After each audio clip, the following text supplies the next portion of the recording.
يا حبيبي يا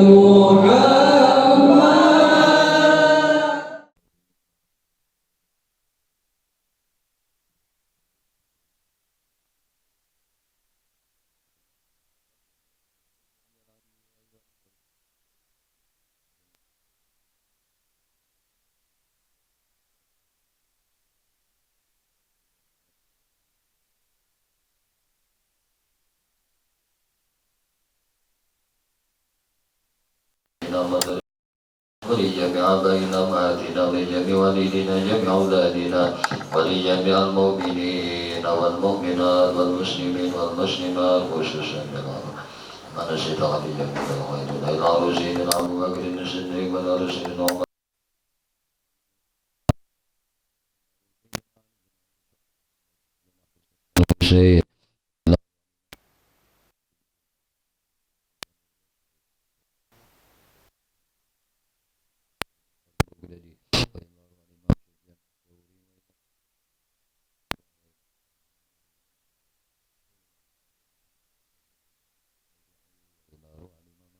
محمد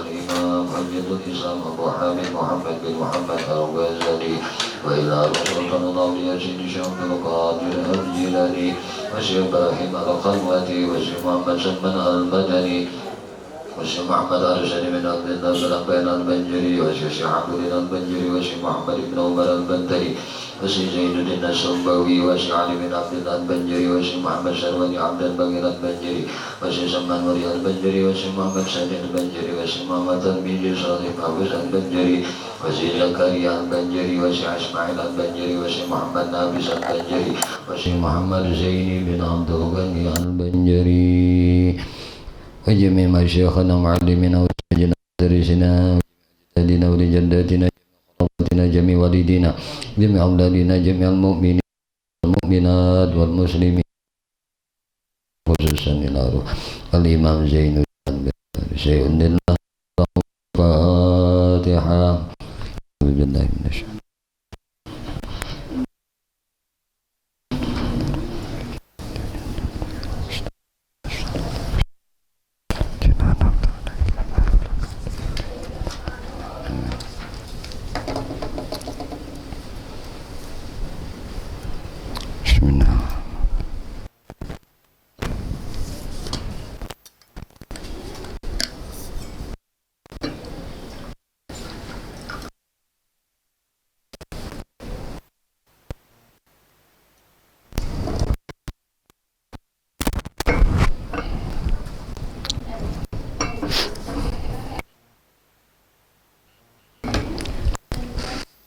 أعوذ بالله من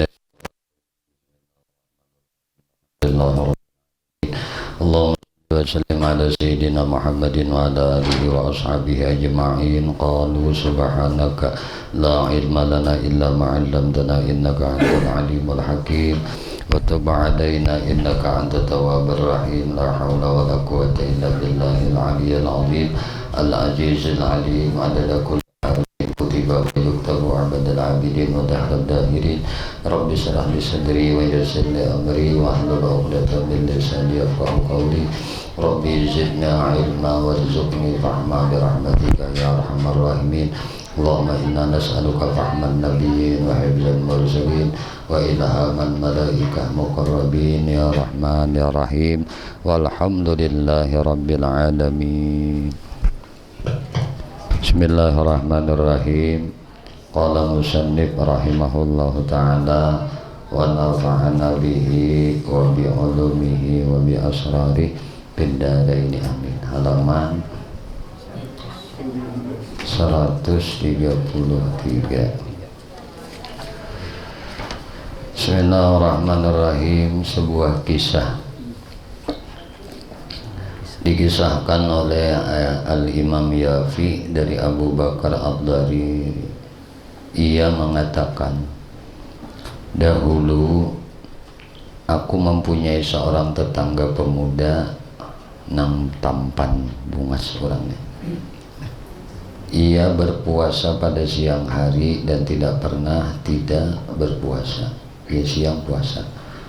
dan ia pun melakukan salat malam dan tidak pernah tidur tanpa salat malam.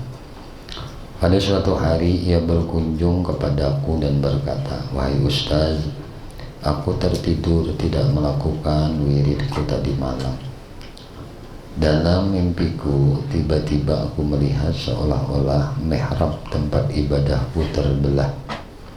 Lalu tiba-tiba aku melihat seolah-olah mihrab tempat ibadahku tadi terbelah. Lalu tiba-tiba bidadari-bidadari keluar dari mihrab. Aku tidak pernah menyaksikan wajah secantik mereka, tetapi ada salah satu dari mereka yang berwajah jelek, yang mana aku belum pernah menyaksikan wajah sejelek itu. Aku bertanya, kalian ini milik siapa dan perempuan ini milik siapa? Mereka menjawab, kami adalah milik malam-malam engkau yang telah lalu, dan perempuan ini adalah malam ketika engkau tertidur. Seandainya pada malam ini engkau mati, tentu perempuan inilah yang akan menjadi bagian engkau.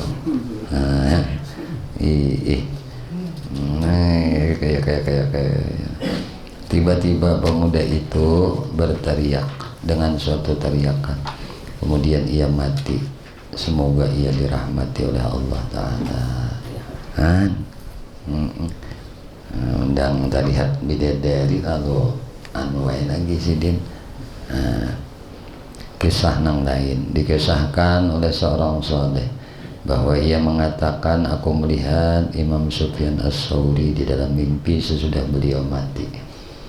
Kemudian aku bertanya kepadanya, bagaimana keadaan engkau wahai Abu Sa'id?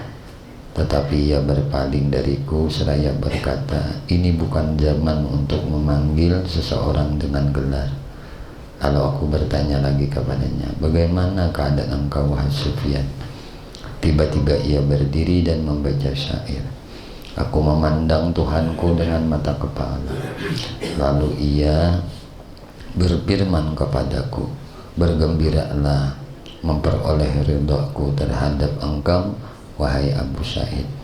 Sebelumnya engkau adalah orang yang suka beribadah, manakala malam telah menjelang dengan air mata kerinduan dan pilu. Kini kemarilah dan pilihlah istana manakah yang engkau inginkan, dan berkunjunglah kepadaku, sebab aku tidak jauh dari engkau. Abu Dawud dan Imam Hakim meriwayatkan hadis dari Ibnu Abbas radhiyallahu anhu, yang mana disahihkan oleh Ibnu Huzaimah dan dipandang hasan oleh Al-Hafiz Ibnu Hajar. Sesungguhnya Rasulullah SAW bersabda kepada Sayyidina Abbas Ibnu Abdul Muttalib radhiyallahu anhu, wahai Abbas, wahai paman, sukakah engkau aku beri, sukakah engkau aku karuniai, sukakah engkau aku hadiahi, sukakah engkau aku berikan kepada engkau 10 hal, yang mana hal itu apabila engkau laksanakan, niscaya Allah akan mengampuni dosa engkau, baik yang lalu maupun yang akhir, yang lama maupun yang baru, baik yang tidak sengaja maupun yang disengaja, yang kecil maupun yang besar, yang tersembunyi maupun yang terang-terangan. 10 perkara itu ialah engkau melaksanakan salat 4 rakaat, dan di dalam masing-masing rakaat engkau membaca surah Al-Fatihah dengan suatu surah lain. Apabila engkau selesai membacanya pada rakaat pertama, yang mana engkau masih dalam keadaan berdiri, maka bacalah subhanallah walhamdulillah wa la ilaha illallah wallahu akbar. Maha suci Allah, segala puji bagi Allah, tidak ada Tuhan selain Allah, dan Allah maha besar. 15 kali. Kemudian engkau ruku dan membaca seperti itu dalam keadaan engkau ruku 10 kali. Kemudian engkau bangkit dari ruku membaca seperti itu 10 kali. Kemudian engkau menunduk bersujud, maka engkau membacanya dalam keadaan bersujud 10 kali. Kemudian engkau bangkit dari sujud dan membaca seperti itu 10 kali. Kemudian engkau bersujud lagi dan membaca seperti itu 10 kali. Dengan begitu berjumlah 75 kali dalam setiap rakaat. Engkau lakukan seperti itu di dalam 4 rakaat. Apabila engkau mampu melakukan seperti itu setiap hari 1 kali, maka laksanakanlah.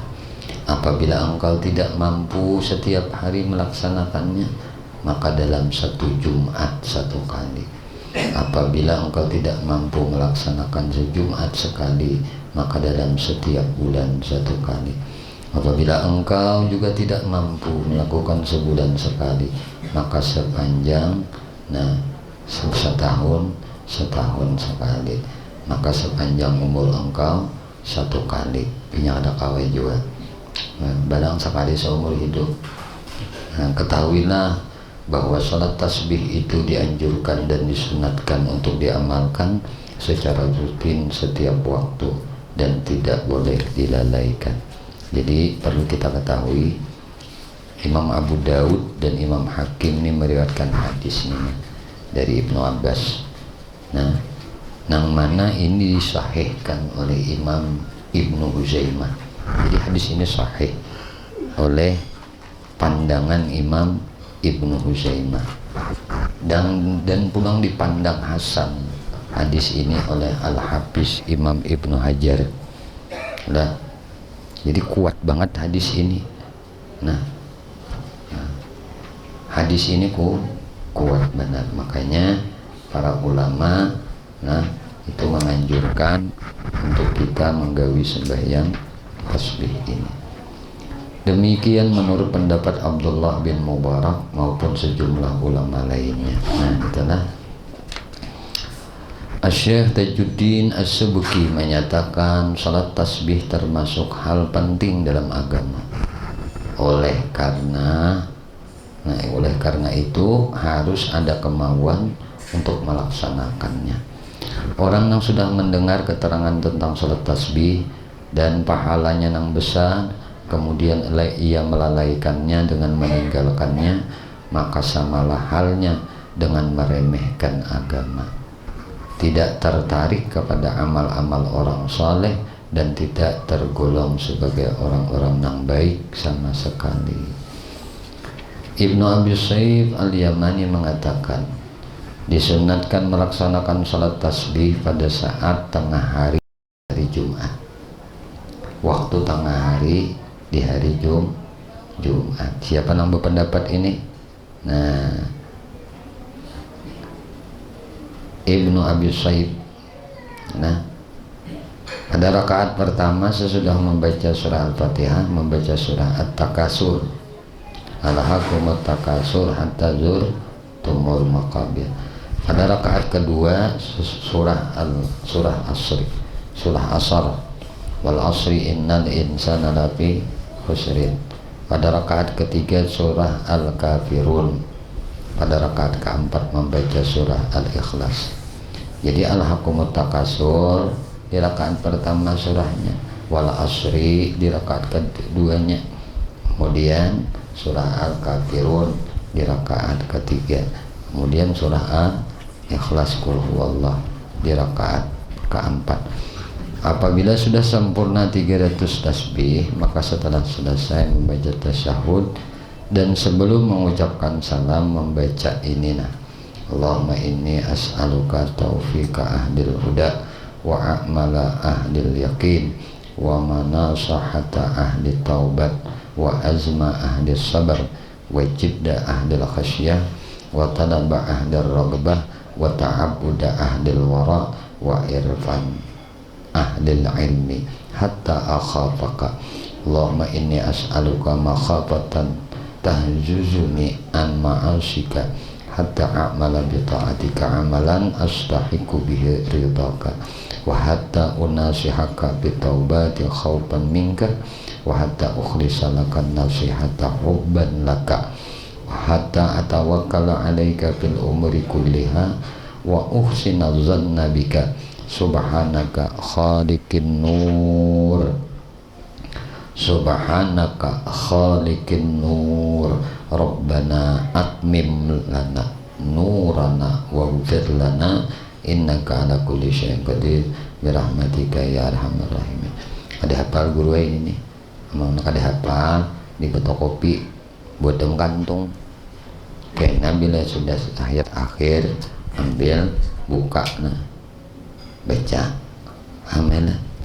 Sama aja juga mau sembahyang hendak sembahyang sunat tuh sehataman Quran membaca dalam sebulanan, misalnya bulan puasa hendak sembahyang sunat itu tak baca Quran sehataman di waktu berdiri sembahyang, maka baca ini baca Qurannya nah kayak ini nah atau bermeja so nang betarikan nang beroda sembahyang baca tarik lontong kena hendak kisah rokok kan Habib Umar ada yang contohkan bisa semua ya cara Habib Umar sembah ini bako baca hendak rokok.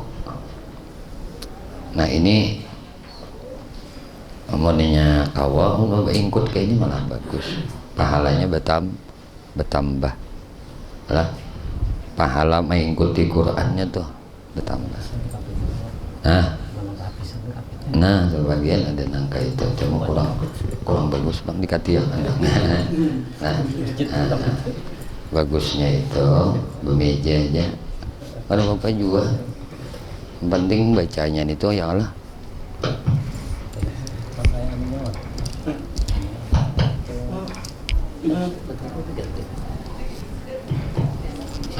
Penting membacanya itu. Nah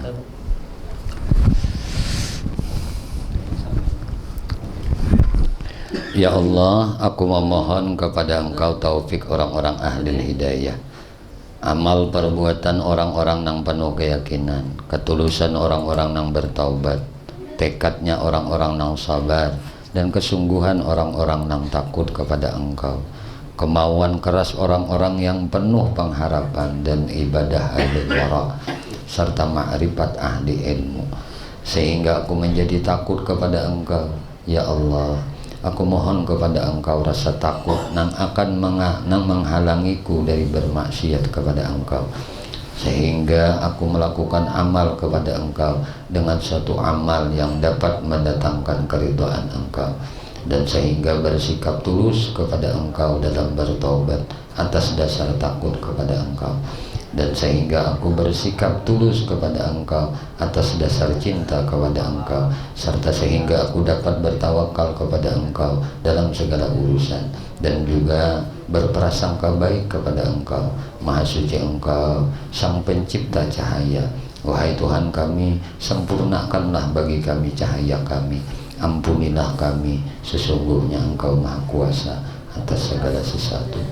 Melalui rahmat Engkau, wahai Zat yang senantiasa mencurahkan rahmatnya. Setelah itu mengucapkan salam, dan boleh ia memohon apa-apa yang dihajatkannya. Imam Abu Daud meriwayatkan hadis dari Zaid bin Khalid radhiyallahu anhu, man tawadda'a summa shalla rak'ataini la yashu bihima ghufira lahu ma taqaddama min dhanbi. Siapa yang berwudu kemudian melakukan salat 2 rakaat nang mana ia tidak bersikap lalai dalam kedua rakaat itu, niscaya diampuni dosa-dosanya nang telah lalu. Ini karena sembahyang sunat wudu. Imam Muslim meriwayatkan hadis dari Uqbah bin Amir radhiyallahu anhu, ma min muslimin yatawaddau fa yuhsinu wudu'ahu summa yaqumu fa yusalli rak'atain muqbilun alaihima biqalbihi wa wajhihi illa wajabat lahul jannah. Tidaklah seorang muslim pun yang berwudu dan ia menyempurnakan wudunya, kemudian ia berdiri melakukan salat 2 rakaat seraya menghadapkan hati dan wajahnya, melainkan pasti masuk surga. Syekh kami Ibnu Hajar mengatakan, sesungguhnya 2 rakaat sunnah wudu dapat hilang apabila ditunda-tunda sehingga tidak dapat disebut sebagai sunnah wudu. Tetapi para ulama mutaakhirin memperpanjang batasan waktunya dalam batas selama wudhu itu masih ada. Nah, jadi ulama mutakaddimin berpendapat binyak karing banyu wudhunya selesai dah, habis. Tetapi kaul ulama mutakhirin menyebutkan artinya selama wudhu kita tuh kada batal, kita boleh melakukan sunnah wudhu, dan waktunya kedua batas ini. Sarah aja di manakah kandakannya. Nah, munnya batal berarti habis dah. Munnya kada batal biar nang 2 jam mau terlewat dari biasanya. Nah, asal kada batal masih boleh sembahyang sunat wudhu. Nah, kemudian dalam hal ini disunnahkan pada rakaat pertama membaca walau annahum idz zalamu anfusahum ja'uka fastaghfaru. Nah, fastaghfirullah wastaghfara lahumur rasul la wajadullah tawwabar rahim. Nah itu dah. Iya itu. Nah. Kemudian pada rakaat kedua membaca wa may ya'mal su'an aw yazlima nafsahu summa yastaghfirullah yajidillahu ghafurur rahim. Nah, barang siapa yang mengerjakan kejahatan dan mengenai dirinya kemudian ia memohon ampun kepada Allah, niscaya ia mendapati Allah Maha Pengampun lagi Maha Penyayang. Kemudian ada juga yang berpendapat bahwa sholat sunat wudhu menjadi hilang setelah anggota tubuh menjadi kering. Nah itu jadi basuhan dan sudah habis. Nah ini yang paling banyak diperpegangi oleh para ulama ya, jangan sampai karing basuhan wudhu tadi. Ibnu Hibban meriwayatkan hadis dari Abu Dzar radhiyallahu anhu, ia berkata, aku masuk ke dalam masjid nang mana Rasulullah SAW sedang duduk seorang diri. Kemudian beliau bersabda, wahai Abu Dzar, sebenarnya masjid memiliki hak penghormatan. Penghormatannya adalah sholat 2 rakaat. Oleh karena itu bangunlah dan laksanakanlah sholat 2 rakaat. Kemudian aku berdiri dan melakukan sholat 2 rakaat. Lalu aku kembali. Imam Nawawi dalam kitab Tahqiq menyatakan sebenarnya sholat sunnah tahiyatul masjid itu menjadi sirna apabila sudah duduk ketika bukan karena lupa. Namun yang tak ada ingat boleh aja langsung berdiri biasa. Nah, tidak mengerti atau hanya sekejap. Syekh kami Ibnu Hajar menyatakan tetapi sunnah tersebut masih dapat diperoleh karena beberapa alasan. Misalnya kalau perlu hendak minum maka ia duduk sebentar untuk minum lalu melaksanakannya. Masuk di masjid hendak minum kawalnya kita paksa duduk kalau dulu tuh duduk dulu minum, hanya berdiri pulang melakukan sunat tahiyatul masjid. Artinya apa? Itu tuh pemahamannya lah. Jangan nih walaupun pinanya sesudah bila kita tuh masuk ke masjid namun kita tuh hendak minum ya tuh kada dianjurkan sembahyang sunat tahiyatul masjid dahulu, minum dulu. Nah itu anggarannya. Berarti kita tahu mana yang lebih utama, karena kalau kita haus waktu sembahyang itu akan mengganggu hikmahnya kita sembah ya. Makanya ujar Nabi masalah makan, ijah hadarat ta'am, apabila dihadirkan makanan, udah dihadirkan makanan kayaknya aja sembahyang dulu, mamam dulu, makan dulu, karena ini rezeki dari Allah. Sedangkan ibadah itu apa? Pengabdian kita mensyukuri rezeki Allah. Pahami baik-baik, jangan kita mengabaikan rezeki untuk mengabdikan wujud syukur kita atas rezeki yang Allah beri lawan di kita. Kan gitu tuh ibadah. Ibadah itu mewujudkan rasa syukur atas nikmat Tuhan. Sedangkan yang di hadapan seorang ini nyata sudah nikmat Tuhan, dimamang dulu, diminum dulu, hanya mengabdikan diri kepada Allah. Paham ya? Itu ngarannya syukur nikmat. Nah makanya bila kita itu pada hulu sembahyang kayak makan, ini terbaliknya. terbalik lawan nang jadi efek buruknya tuh terjadi lawan di kita bisa larut ingat iwaka ingat nasi tika ingat banyu tika iya karena sudah banyu ada minumnya bismillahirrahmanirrahim.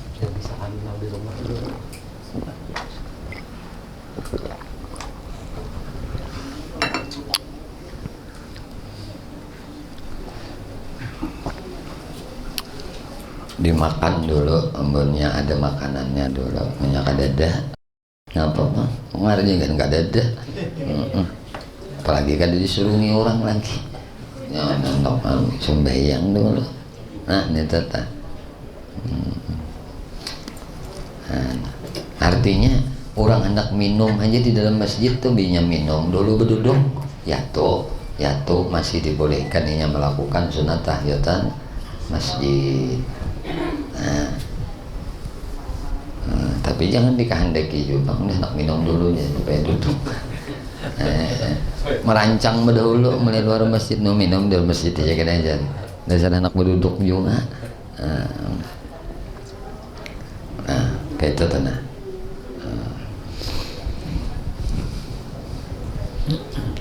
ketahuilah bahwa 2 rakaat sunat tahiyatul masjid maupun sunat wudhu terhitung sesudah dilaksanakan. Apabila melaksanakan sholat lain seperti sholat fardu atau sholat sunnah lainnya, walaupun tidak diniatkan bersamanya, tetapi pendapat yang paling sesuai adalah bahwa keutamaannya tidak dapat diperoleh kecuali dengan meniatakannya. Disunatkan dalam sholat tahiyatul masjid, sholat sunnah maghrib, sholat istikharah. Nah, ini dalam sholat tahiyatul masjid, sholat sunnah maghrib, sholat istikharah, sholat sunnah ihram, dan juga sholat sunnah tawaf, membaca surah Al-Kafirun dan surah Al-Ikhlas. Alhamdulillah. Artinya sembahyang tahiyatul masjid itu dianjurkan membaca surah Qul ya ayyuhal kafirun rakaat pertama, rakaat kedua Qul huwallahu ahad. Nah kemudian sholat sunnah maghrib,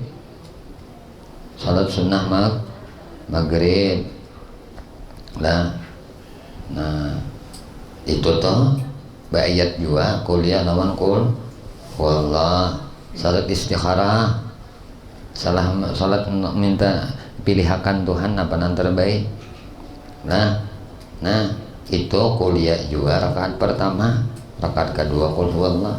Misalnya anak balaki atau anak babini, nah itu telah nang nyaman aja tuh dah anak baminanto misalnya kan istikharah dulu. Siapa minanto nang cocok nenek misalnya adalah paham ya kalau dah anak buah nah apakah hajat nang baik ini ayatnya jadi tinggal kuliah kul wallah ini atau salat sunat ihram kan kita tuh bila mengambil miqat ihram tuh tuntung memakai kain ihram hanyar beniat ihram teh niat ihram hanyar sembahyang sunat ihram di situ di mana kita mengambil miqat ihram teh di situ sunat ihramnya. Kalau dari Madinah kan lebih alih lah. Nah di situ namun berpakaian ihramnya tuh boleh mulai gedungnya. Nah artinya pakaian ihram tuh kita sudah di hotel mandi ihram kali kalau mandi ihram di hotel mandinya berdahulu tuh kata bapak. Nah itu pakaian ihram nih, pakaian ihram atau misalnya di bawah munalakian bayi atasnya atau bagamisnya dulu kena kain ihram penutup atasnya mun bebinian kan mana aja kainnya tuh sarahinya aja nang kayak biasa menutup aurat biasa tuh cuma mandak niatnya itu nah sudah sampai di miqatnya nah di situnya nah imbah tuntong baniat niat pakai ihram padahal sudah dipakainya berdahulu nah lalunya pakai berniat ihram tadi hanya raya sembahyang sunnah 2 rakaat ngarannya sunnah ihram boleh berjamaah boleh berjamaah enggak ada serangan pada bapak juga berjamaah boleh. Nah ayatnya ini nih kuliah kul wallah kada kawat tegawi sembahyang sunnah ihram nih Mengkade Bahiram di sini boleh deh. Ngapang ada wadahnya Bahiram di sana, ke sana aneh dulu. Nyata tanah, sanaan dulu. Anak 4 guru bisa. Kita nang bulan Saban nih, satu 9 hari kah, dah 23 jutaan aja tak, iya udah. Caranya ekonomis aja. Kawat tuh sembahyang sunat ihram kena. Nyebi ihram ada. Nah, nyata dah. Nah, baik itu sunat ihramnya, ihram ba umrah atau ihram ba haji atau ihram kedua-duanya gabung. Nah, tadi dah. Nah, ihram haji umrah. Jadi mah tuntung itu kena betulnya. Nah, hendak tulak bau umrah nih. Ada pinanya baunya bau Makkah nih sudah. Nak ciuman nih sebelah kiri nih pinanya ada nih. Bayang hajatnya kan malam Kamis kena tak. Sorone langsung. Bayang hajatnya. Tampulo yang ada tahu pang ada wali di tempat ini. Nah, amuninya hadir kena dalam bayang hajat tuh walinya ini. Ngapa bang? Nah, berkat benar dalam perjalanan ibadah umrah itu. Ngundang atau apa juga. Lah kenalah, iya kah? Malam Kamis kena kah? Nah ya teman. Arti iya juga nih tolak juga sekalinya. Nah tolak juga nih umrah. Itu kena ada kena sunat ihram tuh sih tak di waktu umrah nih tak. Nang kedua pula. Kenapa? Juga sunnah membaca surah Qul huwallah di rakaat pertama, rakaat kedua waktu sembahyang salat sunat tawaf. Mbah tawaf pukul liling tuh nah. 7 kali kulilingan. Tawaf kan ini mbah ihram tuh labbaik Allahumma labbaik la syarika laka labbaik innal hamda wan ni'mata laka wal mulk la syarika lak. Tuntang kan ada kena tawaf. Titikan banyu mata kena. Titikan banyu mata. Kenapa? Allah takdirkan sampai batis unda ini nih ke rumahnya Allah Subhanahu wa taala, ke tanah haram. Itu tuh. Nah, ya, minta lawan Tuhan jangan dimatiakan sebelum dapat melakukan ibadah haji atau ibadah umrah ini. Nah, itu aja. Jadi sempat sabarataan tatamui. Nah, tatamui. Diniatakan berdahulu. Jangan hati itu bulat-bulat lonjong. Asa bisa juga aja melihat gawian nang kayak ini. Itu bukan perkara gawian nang kau kasih itu panggilan. Ya adalah doakan guru insyaallah tanggal 20 akan datang nih hendak mau urus visa. Nah, ke Surabaya. Nah, kemarin bulik kena. Nah, hari Senin dah. Pan? Selasa kita berulang. Senin berangkat, kemarin bulik. Pagi tulak malam bulik. Ngipit benar. Bola berdahulu, pisahnya bola berdahulu supaya kada ada lagi nang mudah-mudahan perjalanannya pun dimudahkan nah ke depannya. Jadi bola pisahnya berdahulu. Jadi sudah pisahnya keluar. Itu enak dipakai pisah bawa umrah karena pisahnya setahunan kan. Pisah nang berlaku setahun nang kita ulangi, bukan pisah umrah nang sebulan. Kalau pisah umrah sebulan kan itu untuk kita nang berangkat umrah aja supaya kawal juga kita melakukan ibadah nang diwajibkan oleh Allah tadi. Kita larang bang 50 juta mulahnya. Ada bapak. Itu tak. Jadi ini tuh kena digunakan pulang selama hendak berapa hendak nang tulak ke Makkah boleh, tulak pulang boleh terus tak setahunan. Asal duitnya jangan habis, duitnya adanya itu. Itu tak. Nah, insyaallah beberapa orang 10 orang mungkin insyaallah. Kayak ada yang seperti tahun yang lalu kendalanya hanya sebuah visa. Nah ini kita coba menjembatani visa yang terlebih dahulu. Jadi nang sunat tawaf tuh kita mah tuntung betawaf nang 7 kali itu.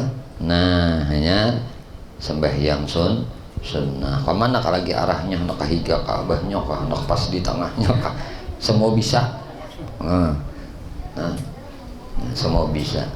Jadi hanya di Masjidil Haram nang menghadap Ka'bah itu makmum kada mesti harus di belakang imam. Terputar bertaan. Kawali lagi imam membelakangi makmum. Hadapan non imam no. Ayo. Nah itu tak. Itu ada kemuliaan Masjidil Haram langsung menghadap ke kiblah bertaan makmum. Ada lagi di belakang imam, tapi mun sudah keluar pada situ wajib udah di belakang imam. Kan hikayat itu yang tawaf tuh Nabi kan pakai kendaraan putar. Jadi kalau hendak bujur kembali kepada kembali asal gaya bagaimana Nabi tawaf, kan Nabi pakai kendaraan di atas kendaraan tawaf.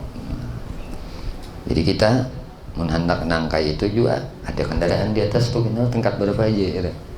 Nang pakai skuter tuh tingkat berapa? Haji Malik tingkat berapa? Tingkat 3 kan? Nah pakai skuter tuh, nah itu mah kendaraan tuh. Oh bayar bang. Baterai. Nah itu Nabi kan pakai kendaraan, tunggangan tawaf.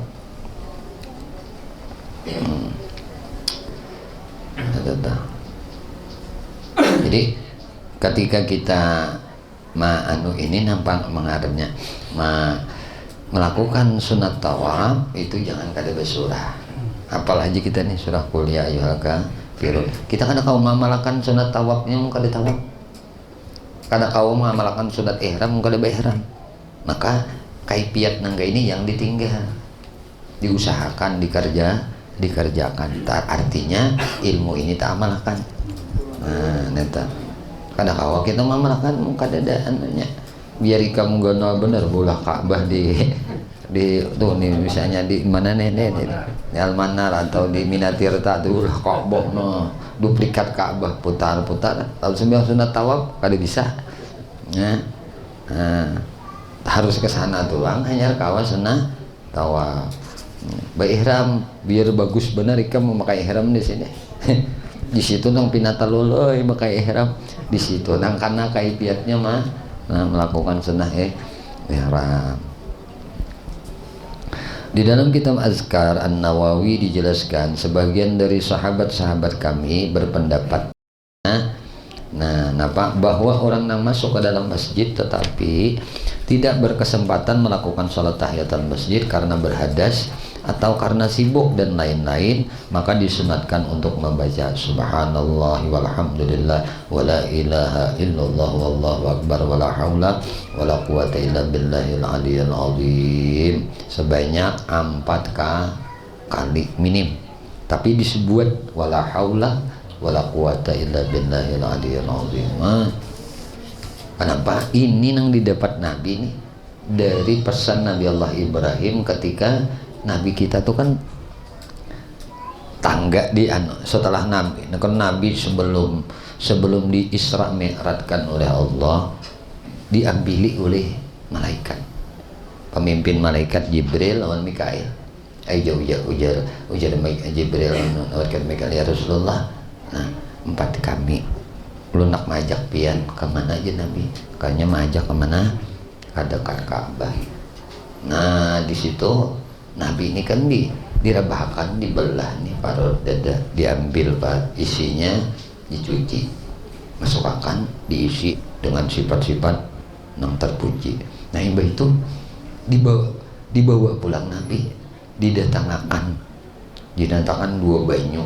Ujian malaikat Jibril, Mikail ambilkan banyu telaga Al-Kausar, bawa sini, dibawa.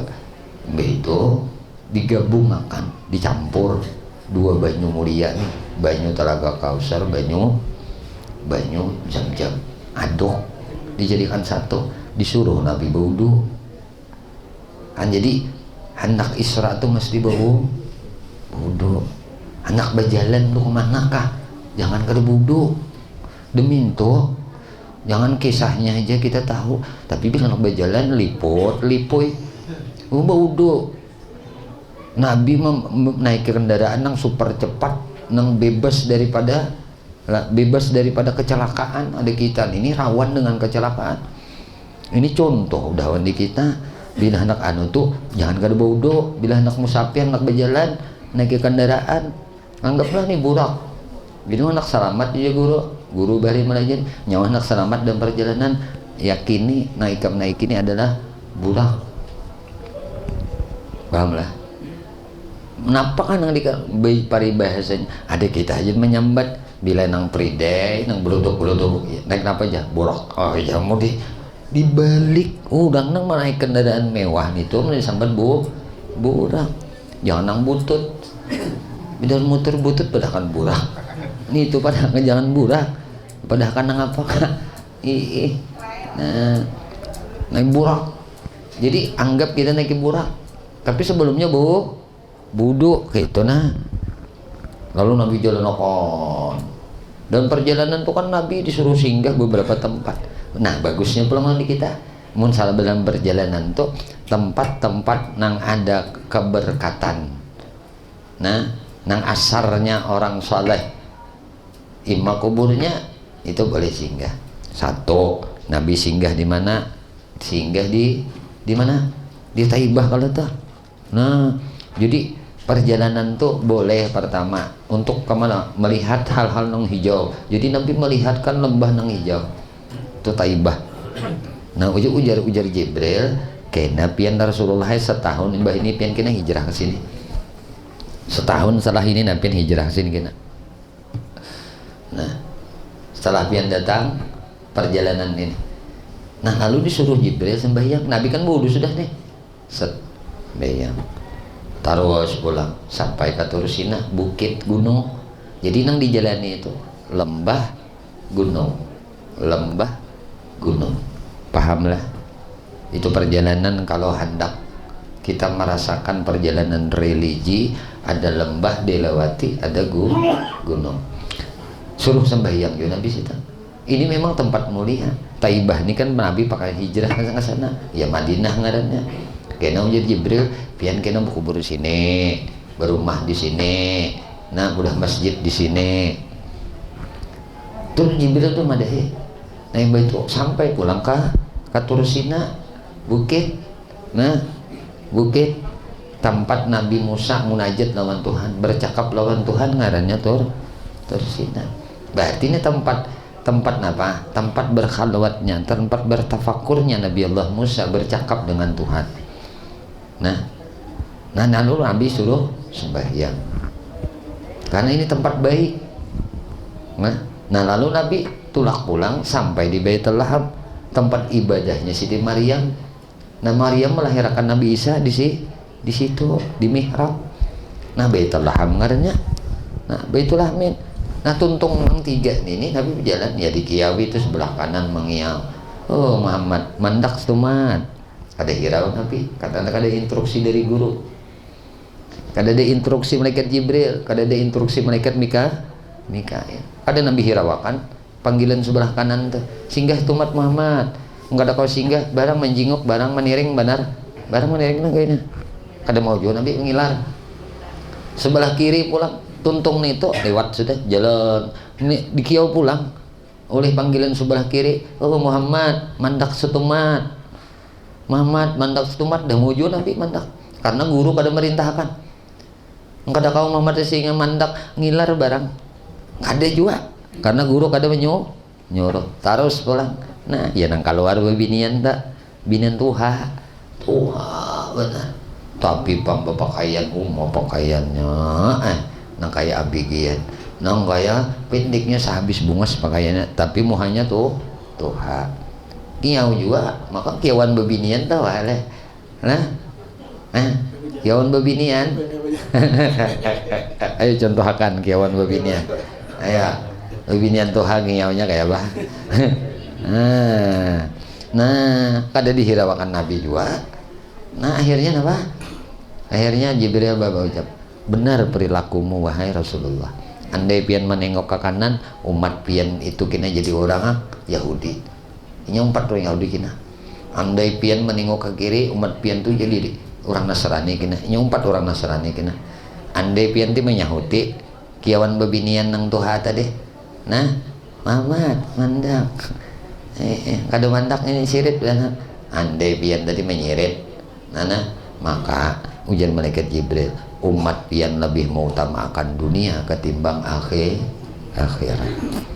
Tapi Nabi kada hirau, berarti ini kenyataan nih, dijadikan Tuhan sudah. Faktanya setelah Nabi wafat, umat Nabi kita kada condong kepada Yahudi, kada condong kepada Nasrani, kada condong kepada dunia, fokus akhirat juga. Orang-orang nang beribadah umrah, beribadah haji itu orang anak akhirat, nya kada perlu di dunia, kada peduli dunia tuh. Kenapa yuk? Karena kalau mempedulikan dunia kada tulak, banyak biayanya, ya kada. Nah karena ingin pedulikan akhirat yang tulak. Andai itu ya ujar Jibril pian tuh menengok sedikit aja meninggal kepada panggilan babinian tuh umat pian tuh kena condong berataan akan hubbudun dunia. Nah imbah itu hanya Nabi dibawakan tuh 2 minuman, 1 minuman arak nang kado susu. Jadi susu tuh sudah dalam perjanjian, makanya hidup tuh jangan kada minum susu, jangan kada minum susu. Bila musafir tuh jangan, dalam israh tuh dalam berjalan tuh jangan kada minum susu. Nah geraklah.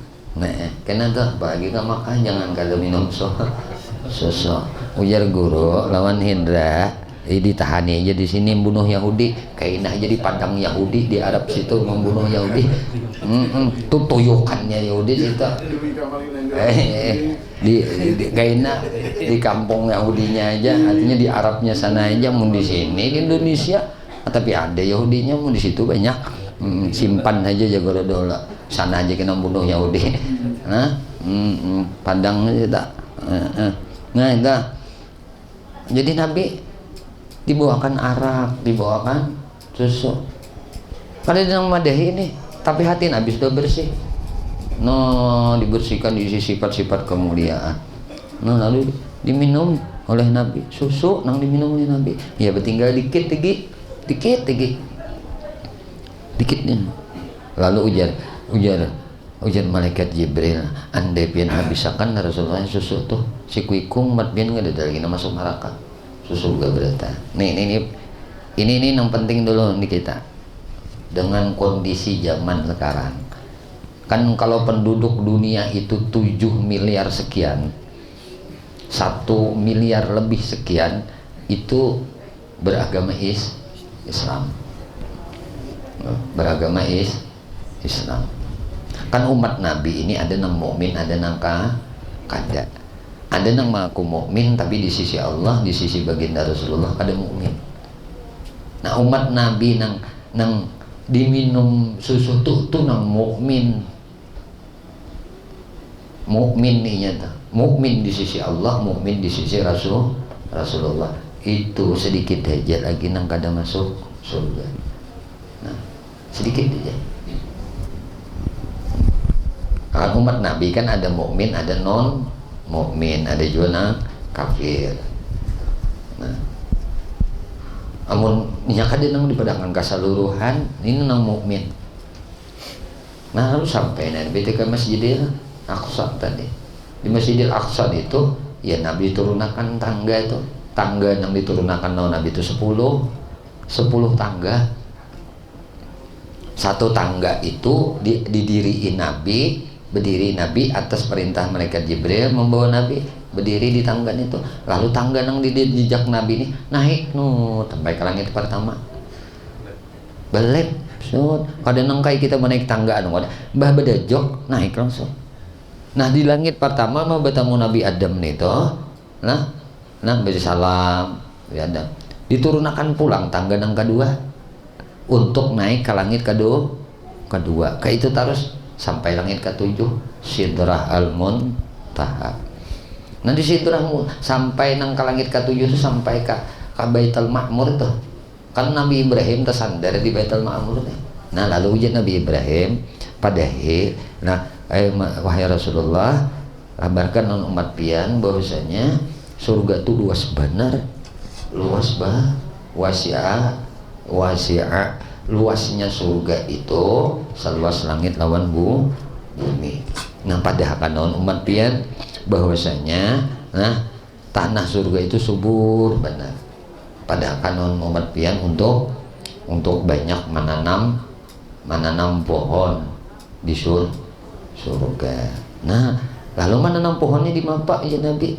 Nah disuruh membaca subhanallah walhamdulillah wala ilaha illallah wallahu akbar. Nah kayak itu anuannya. Jadi sekali membaca ini wala haula wala quwata illa billahil aliyil azim makin bagus. Sekali membaca ini sabuting sapohon surga ditanamakan malaikat. Bengaran sudah Hendra ngarannya, Andra ngarannya, Iril ngarannya, Madi ngarannya, sudah betulis. Sekali baca sebuting pohon. Maka Nabi madahkan ad-dunya mazra'atul akhirah. Kayak apa menanam pohon akhirat? Salah satunya ini. Ini didapat Nabi di ketika perjalanan Isra Mi'raj. Ini bacaan ini didapat Nabi itu di langit katu tetamu Nabi Ibrahim. Ini bacaan ini. Nah. Jadi amunnya kada kawa kita di dalam masjid tadi teh sampai duduk dua membaca ini barang 4 kali subhanallah walhamdulillah wala ilaha illallah wallahu akbar wala haula wala quwata illa billahil aliyil azim. Artinya mah imbangi nih, bisa terimbangi sembahyang 2 rakaat tadi dengan kalimat ini.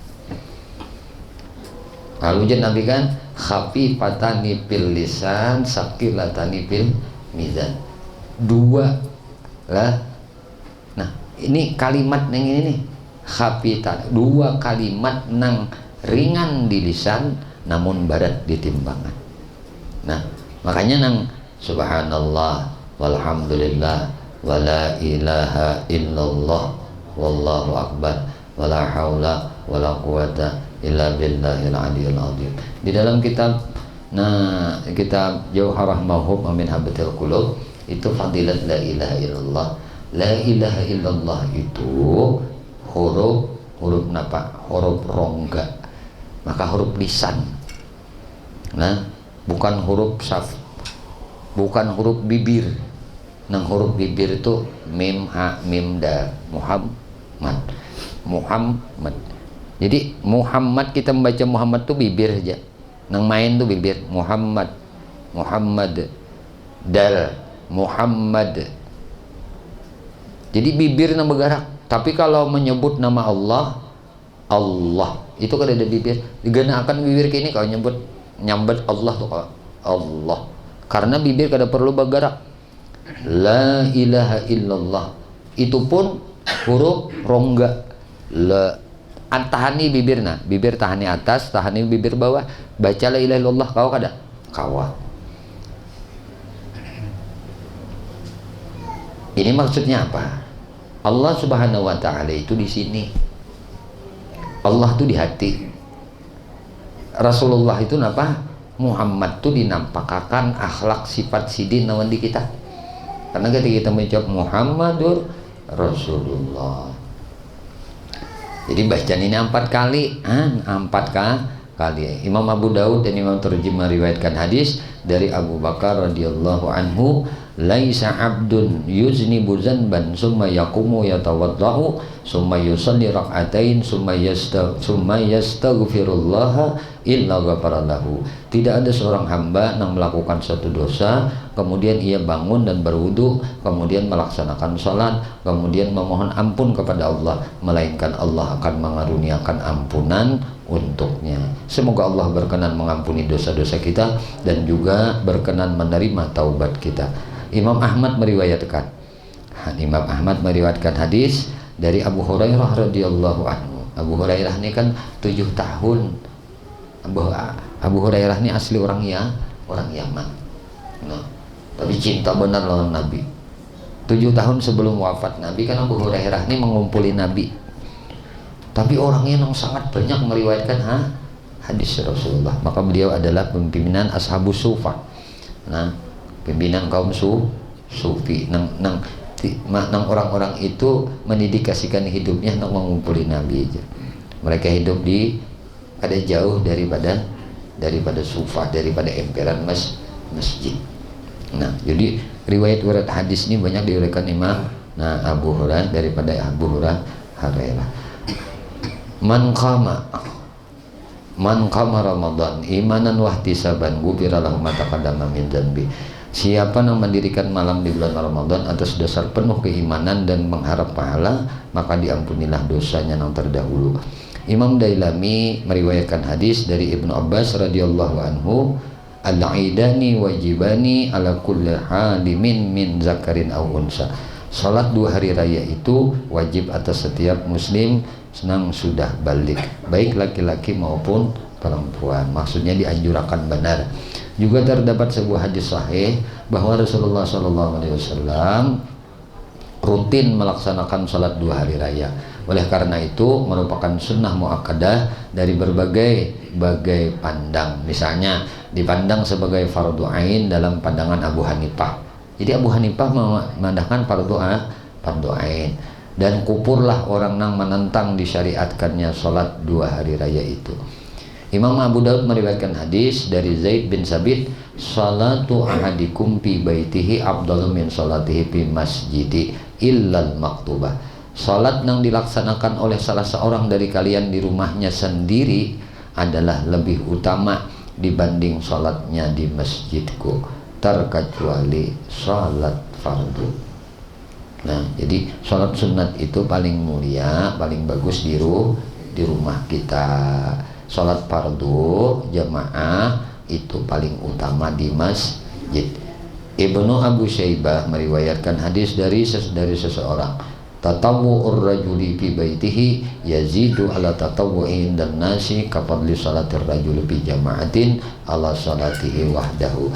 Salat sunnah seseorang di rumahnya sendiri lebih baik dibanding salat sunnahnya di tengah manusia. Sama seperti kelebihan salat seseorang bersama jamaah dibanding salatnya seseorang sendiri. Ibnu As-Sakir meriwayatkan hadis dari Jabir radhiyallahu anhu, man shalla rak'ataini fi khala'in la yarahu illallah wal malaikatu kutiba lahu bara'atun minan nar. Siapa yang melaksanakan salat 2 rakaat di dalam kesendirian di tempat yang sunyi, tidak terlihat kecuali oleh Allah dan para malaikat, niscaya akan dituliskan baginya keterbebasan dari siksa neraka. Semoga Allah berkenan membebaskan kita dari siksa api neraka dan juga siksa kubur. Amin.